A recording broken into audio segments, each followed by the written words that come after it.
Irmãos, abram suas Bíblias no Salmo de número 111. Nós leremos o versículo 10. Salmo 111, 10. A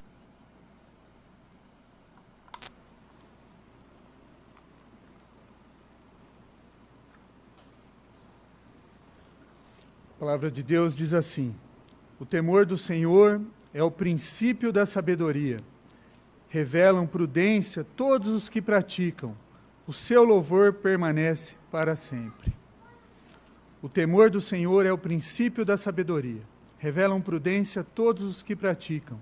O seu louvor permanece para sempre. Meus irmãos, nessa noite nós vamos ver o temor do Senhor como conduta para o novo ano. Segunda semana de 2016 já terminou e alguns estão avaliando ainda suas vidas, pensando no futuro, nas viagens. E é comum as pessoas fazerem resoluções, né, nos começos do ano. E muitos de nós pensamos, esse ano eu vou entrar na academia e vou perder peso. Esse ano eu vou cuidar da minha saúde. Esse ano eu vou ter uma meta financeira, um objetivo educacional. Esse ano eu vou estudar. Ou objetivos de negócios.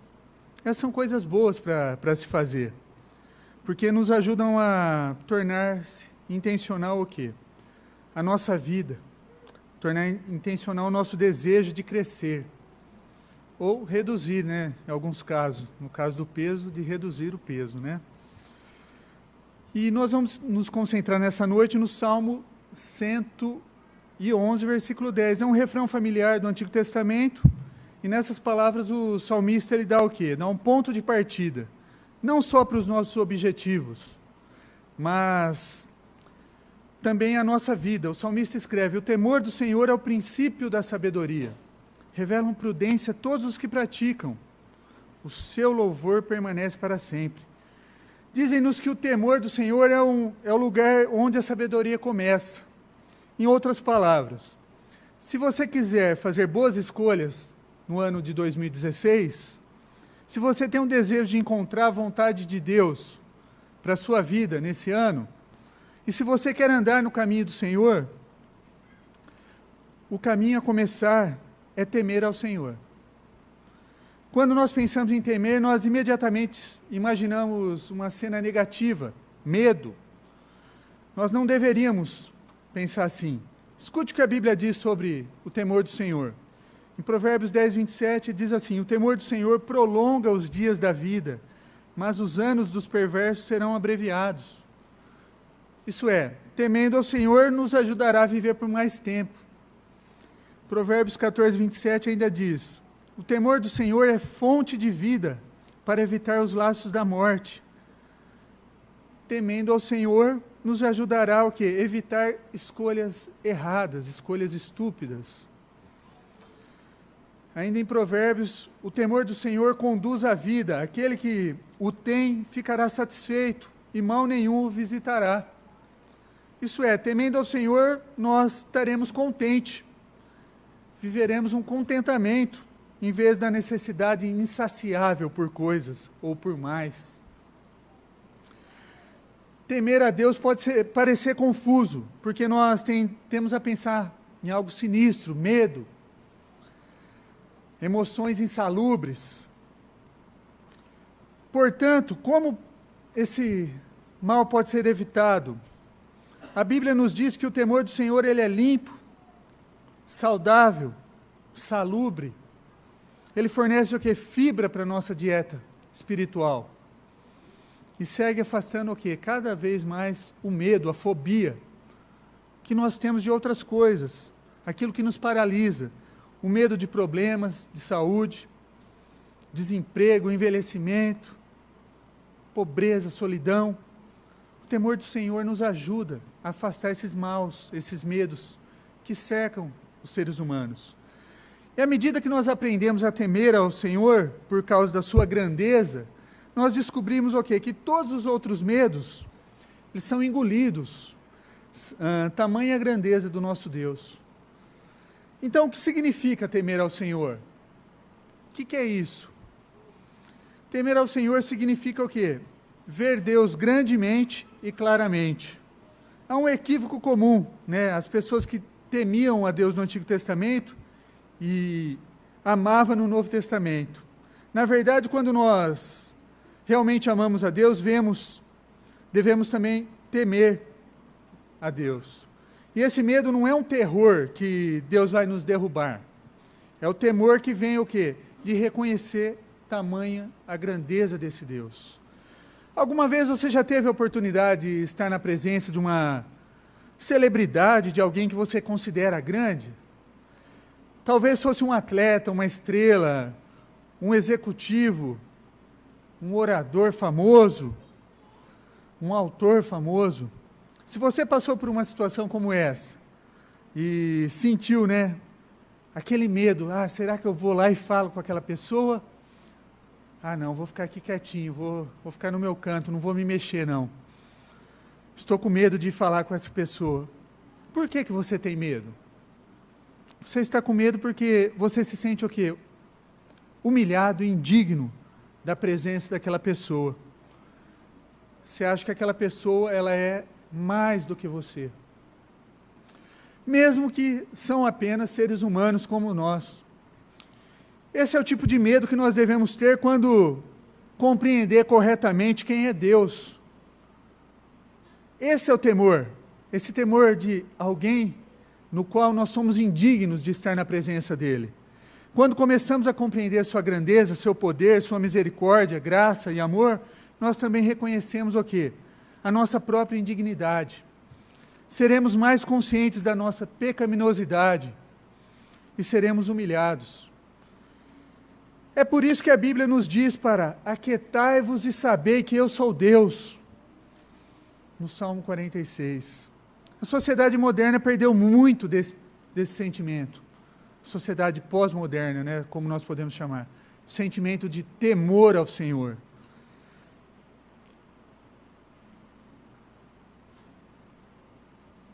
Em primeiro lugar, nós temos o quê? Focado a nossa adoração nos homens. Nós damos mais importância para homens do que para Deus, em vez de honrar a Deus. Nós tendemos a gastar o nosso tempo à procura de maneiras de tornar o culto agradável, de tornar a reunião de jovens agradável, de tornar essa 1h30 que nós passamos aqui agradável para que ninguém durma, para que as pessoas fiquem despertas, fiquem contentes. E essa motivação que faz com que os homens procuram agradar outros homens, faz com que a gente se afaste de Deus, ao invés de nós agradarmos a Deus. Nós temos o que? Procurar. O senhor pregou demais hoje, pastor. Falou 40 minutos. Se fosse um jogo de futebol, a pessoa ficaria lá 1h30 e não abriria a boca. Então, tem muitas pessoas preocupadas em agradar as outras pessoas. E esse não deve ser o foco. Nós devemos o quê? Se preocupar em agradar a Deus. Encher a igreja de pessoas que temem ao Senhor. Salomão, sobre a adoração no livro de Eclesiastes, ele disse: guarda o pé quando entrares na casa de Deus. Chegar-se para ouvir é melhor do que oferecer sacrifício de tolos, pois não sabem que fazem mal. Não te precipites com tua boca, nem com o teu coração, nem o teu coração se apresse a pronunciar palavra alguma diante de Deus, porque Deus está nos céus e tu na terra, portanto sejam poucas as tuas palavras. Eu não acho que é uma coincidência que a nossa sociedade começou que uma espiral descendente, moralmente, em torno o quê? Do mesmo tempo, e a igreja tornou-se o quê? Mais orientada para o seu público, para o seu consumidor. As igrejas têm se tornado o quê? Um palanque atrativo. Onde aquela banda for tocar, nós vamos. Onde aquele cantor estiver, nós vamos. As pessoas estão procurando atrações e não adorar e temer a Deus corretamente. Em segundo lugar, a nossa oração se tornou excessivamente casual. Um autor chamado C.S. Lewis, num livro chamado Cartas do Inferno, ele observa que poucos de nós oramos com senso real da grandeza de Deus. Em vez disso, imaginamos o quê? Deus sentado ao nosso lado, ou ali no canto da nossa sala, em vez de realmente orar ao Deus Todo-Poderoso e nos concentrar no quê? Na geração de certas emoções dentro de nós mesmos. Nós nos sentimos quente, e então temos orado. Só temos o quê? Acalmado a nossa consciência. A verdadeira oração é ter o quê? Uma audiência com um que é maior do que as nossas mentes podem compreender. A verdadeira oração é a gente se humilhar diante de Deus e chegar a alguém que a nossa mente não é capaz de compreender o tamanho, a imensidão desse Deus. O temor do Senhor leva a uma disposição de obedecer. Salomão disse também, o temor do Senhor consiste em aborrecer o mal, a soberba, a arrogância, o mau caminho e a boca perversa, eu os aborreço. Pela misericórdia e pela verdade se expia a culpa, e pelo temor do Senhor os homens evitam o mal. Nós não vivemos uma vida santa porque temos qualquer ilusão de ganhar favores de Deus. Se prestamos atenção nas mensagens bíblicas, nós sabemos que nada nós podemos fazer o quê? Para nos salvar. Se nós prestamos atenção nas mensagens que foram faladas. Não depende de nós a salvação. Buscamos viver uma vida santa porque fomos salvos e porque nós acreditamos que o melhor caminho é Deus. Nós confiamos nele e nós não confiamos em nós mesmos. Como as crianças pequenas precisam aprender a confiar nos seus pais, nós devemos aprender a confiar no Senhor. Queremos saber o que Deus quer que façamos. Quando nós descobrimos a sua vontade, procuramos fazê-la. Essa é a verdadeira sabedoria. Você vê como isso é diferente do que nós estamos acostumados a fazer, ou em relação a nossas tomadas de decisões? Nós costumamos perguntar, o que será que vai ser melhor para nós? O que é mais agradável? Ou o que eu gostaria mais de fazer? E aí, diante dessas perguntas, eu vou buscar os meus objetivos. Eu tenho buscado os meus objetivos. E não a pergunta, o que Deus quer que eu faça? Nós não temos perguntado isso antes de tomarmos decisões. Temos tomado decisões sem fazer a pergunta, o que Deus quer que eu faça? Meus irmãos, qualquer pessoa honesta será capaz de ver rapidamente que essas perguntas mudam. Muitas vezes nos leva a situações difíceis, situações de pecado, situações de dívida, cair em relações imorais, em falta de responsabilidade, em nos deparar com inúmeros problemas, seja eles de saúde, de qualquer outra ordem, e nunca realmente nos arrependemos. Todas essas coisas acontecem por quê? Porque estamos fazendo a pergunta errada. A pergunta certa é, o que vai honrar a Deus? O que vai honrar a Deus que eu posso fazer? Temendo o Senhor significa o quê? Compartilhar o Evangelho com os outros. O apóstolo Paulo escreve na sua segunda carta aos Coríntios assim, é por isso que também nos esforçamos, quer presentes, quer ausentes, para lhe sermos o quê? Agradáveis, porque importa que todos nós compareçamos perante o tribunal de Cristo, para que cada um receba segundo o bem ou mal que tiver feito, por meio do corpo, e assim conhecendo o temor do Senhor, persuadimos os homens, e somos cabalmente conhecidos por Deus. Espero que também a vossa consciência nos reconheça. O que significa isso? Quando nós respeitamos a Deus, sabemos que Ele é justo e santo, Ele é clemente e amoroso para aqueles que acreditam nele. Mas Ele não vai esquecer aqueles que rejeitam a sua graça. Quando tememos ao Senhor, queremos ter a certeza de que ninguém tem que enfrentar a ira de Deus. Aquela ira que o escritor aos Hebreus diz, pois conhecemos aquele que disse, a minha é a vingança, eu a retribuirei. E outra vez o Senhor julgará o seu povo. Coisa terrível é cair nas mãos do Deus vivo. Quando compreendemos essa verdadeira natureza de Deus, do Senhor, vamos entender que Ele é glorificado em dar misericórdia a alguns e entregar outros a julgamento. Em um caso, Ele revela a sua misericórdia, em outro lado, Ele revela a sua santidade e a sua justiça. Meus irmãos, as crianças pequenas, elas precisam o quê? Aprender o quê? A temer seus pais, de diferentes formas. Por um lado, a criança precisa respeitar esses pais.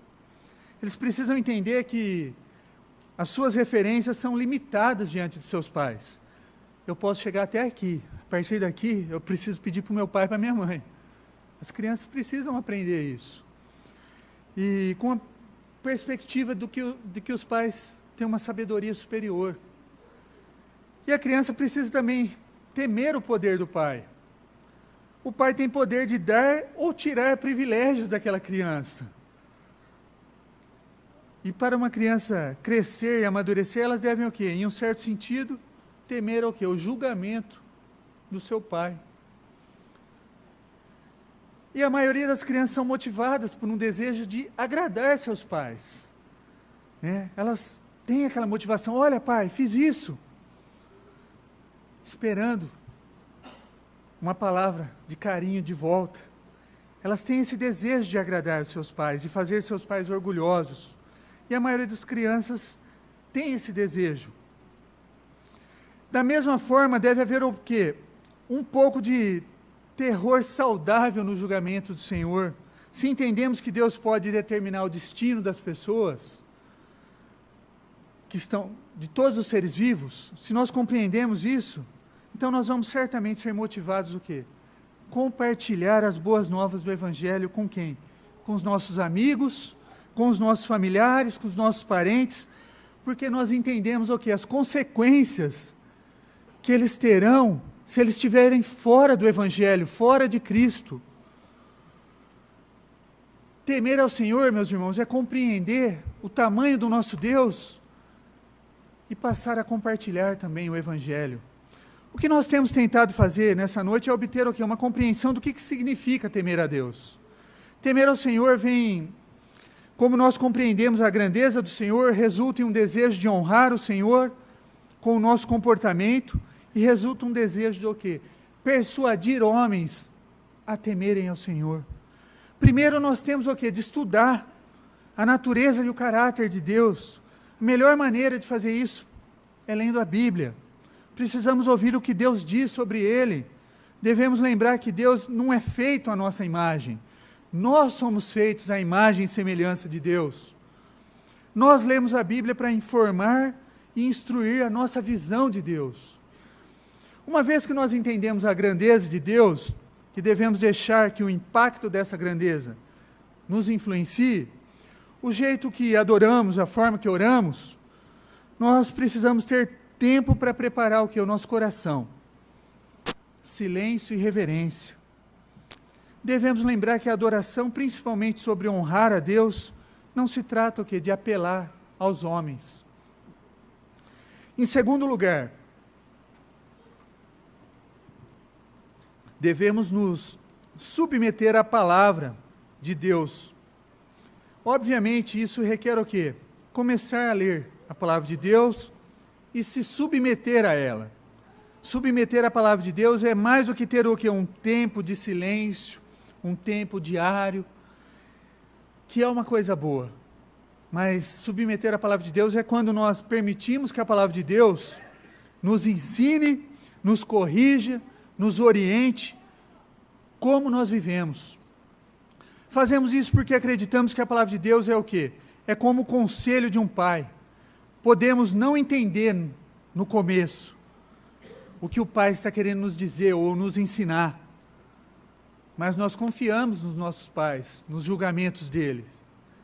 Às vezes nós não entendemos o que o pai quer dizer para nós, o que a mãe está falando para nós, mas o nosso pai e nossa mãe têm sabedoria maior do que a nossa, E a palavra de Deus muitas vezes vai vir de encontro a algo que nós não queremos. Mas o nosso Deus tem algo melhor para nos ensinar, para nos mostrar. E nós fazemos isso porque acreditamos na palavra de Deus, que ela é um conselho, como se fosse de um pai. Nós precisamos ser como bons filhos, aprender a confiar em Deus. Devemos ler a Bíblia cuidadosamente. Isso é um livro, cuidadosamente significa, 2016 eu vou ler a Bíblia toda. Isso não necessariamente significa ser cuidadoso ao ler a Bíblia. Ser cuidadoso ao ler a Bíblia é quando você está lendo um livro, leia o livro todo, compreenda o contexto que aquele livro se passou. Se você for ler uma epístola, leia a carta toda, entenda o significado. As cartas são dirigidas às igrejas, e as igrejas passam por problemas, e ali estão resolvendo soluções, estão dando orientações para que aquelas igrejas compreendam o todo, não somente um versículo, outro versículo jogados, mas tente compreender o todo que a Bíblia nos dá, para que a gente possa compreender os ensinamentos dela. Devemos ler regularmente, assim como nós comemos regularmente, por isso nós precisamos se alimentar da palavra de Deus regularmente, é o alimento espiritual.